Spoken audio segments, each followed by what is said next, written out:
ये बात सच है कि हम लोग एक अच्छे दौर से नहीं गुजर रहे हैं। कोरोना वायरस से हमारा देश ही नहीं पूरी दुनिया प्रभावित है और सबसे ज्यादा प्रभावित है हमारे डेली वेज वर्कर्स, जो देश के अलग अलग कोने से आते हैं रोजगार के लिए, ताकि वो अपना और अपने परिवार का पेट पाल सके। गिव इंडिया, एक्शन एड और हेलो लाया है मैं भी कोविड वॉरियर, एक इनिशिएटिव जिसमें हम सब साथ आए और कोविड-19 से लड़े। So join the cause and support our daily wage workers. जय हिंद।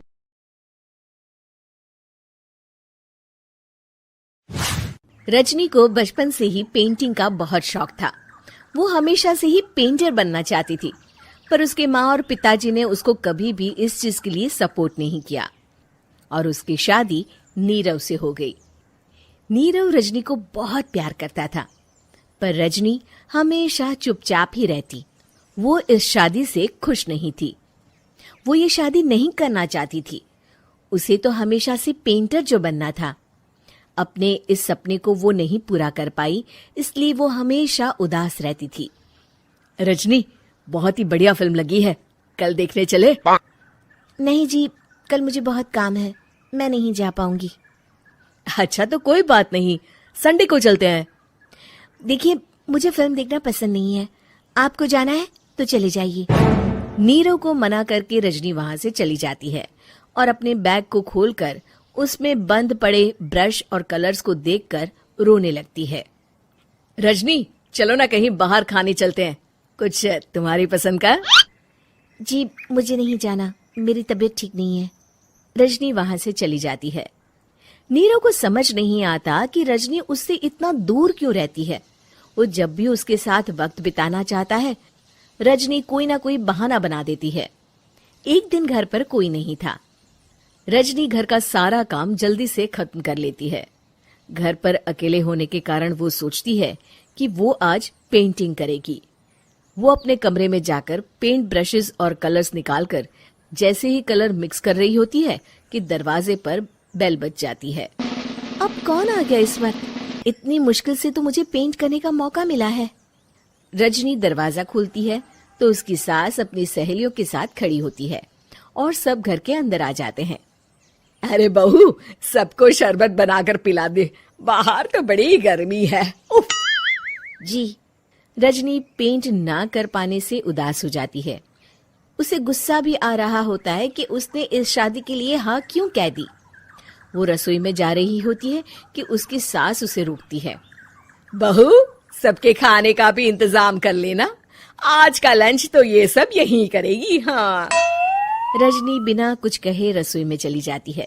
सबके लिए खाना बनाती है। सब खाना खाते हैं और रजनी घड़ी देखती है कि ये सब कब जाएंगे ताकि वो अपनी पेंटिंग कर सके। जब शाम होती है तब सब चले जाते हैं अपने घर। अरे बहू, सब तेरे खाने की तो बहुत तारीफ कर रहे थे, सबको बहुत अच्छा लगा खाना। आपको मुझे सुबह बताना चाहिए था ना कि आपकी सहेलियां आ रही हैं। पता भी है कितना वक्त लगा सारा खाना बनाने में। अरे बहू, तू ऐसे कैसे बात कर रही है मुझसे? तो और कैसे बात करूं? मैं इस घर की कोई नौकरानी नहीं हूं कि इतना काम करूंगी। रजनी अपने कमरे में जाकर दरवाजा बंद कर लेती है। शाम को जब नीरव आता है तो उसकी माँ उसे पूरी घटना के बारे में बताती है। क्या रजनी ने आपसे इस तरह बात की माँ? हाँ, और पता नहीं उसे क्या हो गया है, शाम से बाहर भी नहीं आई है। मैंने तो कई बार आवाज दी, खाना भी नहीं खाया उसने। तू ही बात करके देख ले बेटा। नीरव अपने कमरे का दरवाजा खटखटाता है। रजनी, दरवाजा खोलो, मैं हूं। रजनी दरवाजा खोलती है और फिर वापस जाकर अपने बिस्तर पर लेट जाती है। रजनी, माँ से बात करने का ये क्या तरीका है? मैंने कोई गलत बात नहीं की है। अरे तुम क्यों ऐसे बर्ताव कर रही हो सबके साथ? क्या तुम इस शादी से खुश नहीं हो? रजनी कुछ नहीं बोलती। अरे बताओ मुझे रजनी, क्या ये शादी तुम्हारी मर्जी के खिलाफ हुई है? हाँ, मैं ये शादी कभी नहीं करना चाहती थी। तुमसे क्या, मैं किसी से भी शादी नहीं करना चाहती थी। रजनी रोने लगती है। चुप हो जाओ रजनी, बताओ मुझे, तुम क्यों नहीं करना चाहती थी शादी? रजनी बेड के नीचे से अपने पेंटिंग्स, कलर्स, ब्रश, पेपर्स निकालती है। इतने में उसकी सास भी कमरे में आ जाती है। ये देख रहे हो, ये थे मेरे सपने। मैं पेंटर बनना चाहती थी, पर माँ पापा ने कभी सपोर्ट नहीं किया और मेरी शादी करवा दी। मेरे सारे सपने टूट गए। हर वक्त बस गुस्सा आता रहता है मुझे। मैं जानती हूँ कि आप लोगों की इसमें कोई गलती नहीं है, पर मैं क्या करूं, मुझे समझ में नहीं आता।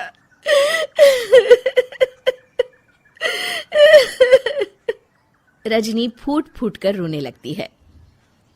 मुझे माफ कर दीजिए, आप दोनों के साथ मैं बहुत बुरा बर्ताव कर रही हूँ। अरे रजनी बेटा, चुप हो जाओ तुम। नीरव पानी लेकर आता है। ये लो पानी पियो और शांत हो जाओ। रजनी पानी पीती है और उसकी सास पेंटिंग्स देख रही होती है। अरे नीरव, हमें तो पता ही नहीं था कि हमारी बहू कलाकार है। अरे कितनी अच्छी पेंटिंग्स बनाई है, देखो तो। ये वाली तो मैं अपने कमरे में ले जाऊंगी। आपको ये पेंटिंग्स अच्छी लगी? अच्छी नहीं, बहुत अच्छी लगी। और तुमने हमें बताया क्यों नहीं? तुम जब चाहे पेंटिंग कर सकती हो रजनी। हम तुम्हारे सपनों को पूरा करने में तुम्हारा पूरा साथ देंगे। हाँ बेटा, हम कला की कद्र करते हैं। हम कलाकार तो नहीं, पर मुझे गर्व है कि मेरी बहू एक कलाकार है। रजनी, नीरव और सास तीनों हंस पड़ते हैं।